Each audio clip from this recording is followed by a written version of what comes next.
because, you know, he really is a symbol of the brutality of the U.S. prison industrial complex. And he's, you know, a great spokesperson, not just for that issue, but he takes on, you know, from inside prison, he comments on all the major political issues of the day. He's against, you know, war and so forth.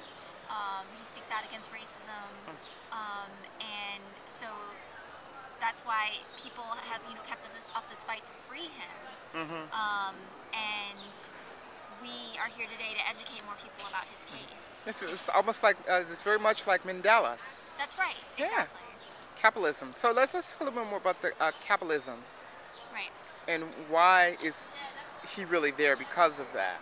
Right. Well, you know, he is, like I said, he was, you know, a spokesperson, an outspoken critic of, you know, the police department in Philadelphia, and especially their racist behavior towards the Philadelphia community. The electricity's on there. Which is why he was targeted. And we know that one of the main reasons that, you know, police target communities of color and working class people is to scare them and to keep them from uniting and, you know, fighting back for their rights. Yeah. Which is only works in the favor of, you know, the capitalist economic system that we live under.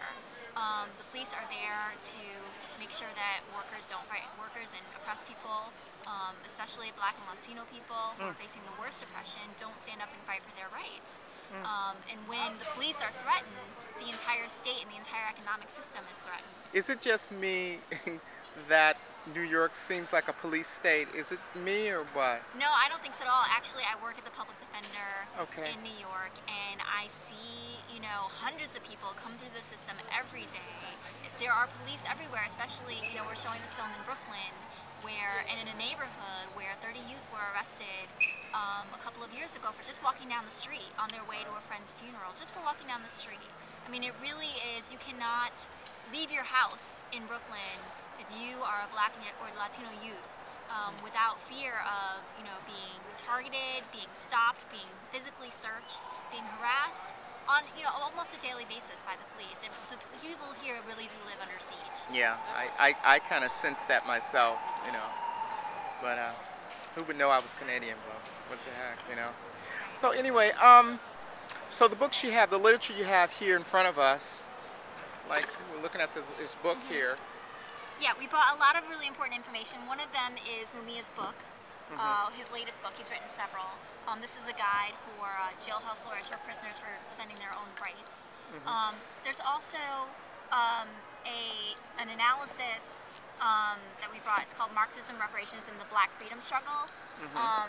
This is a book about you know, a Marxist analysis on the struggle for reparations inside the United States and why that's important. And then we also, you know, we don't want to just educate people, we want to orient them towards action, to taking to the streets and fighting for their rights. So we also brought literature with us about an upcoming event. That's in September. In September. Very good. A protest against the G20 summit, which is basically a meeting of all the powerful countries in the world, excluding the, you know, underdeveloped countries. But basically, they get to together and decide, you know, how they are going to help, you know, corporations around the world make more profit, instead of having an agenda that helps working people around the world, an agenda for jobs, which is what we want to bring to the table there. We want people to come by the tens of thousands and come to that summit and fight for the things that we know that we need in this country: jobs, healthcare, a free education, housing. Those are the things that should be on the agenda, and they're not. It's been money for banks and not for people's needs. So this is a flyer from something that, we're here, we're FIST, we're a youth organization, but we're a part of this coalition called the Bail Out the People movement, and they're calling this demonstration in September, and we're going to be a part of it, and we're asking people to come to Pittsburgh. Fantastic, fantastic. And you guys have what's that, a this monthly? This is Workers' World newspaper. It's a weekly socialist publication, a Marxist-Leninist publication, so you can get a Marxist analysis on the news of the day instead of, you know, reading the corporate media, which really, you know, has the boss's interest in mind. This gives you a worker's perspective. Yeah. Oh wow. Okay. Well, I thank you, Julie, for being on this show, Thank and you. we're Thanks definitely going to keep up with what's going on, because this is definitely a cause that we should be pushing for. Thanks. Thank you.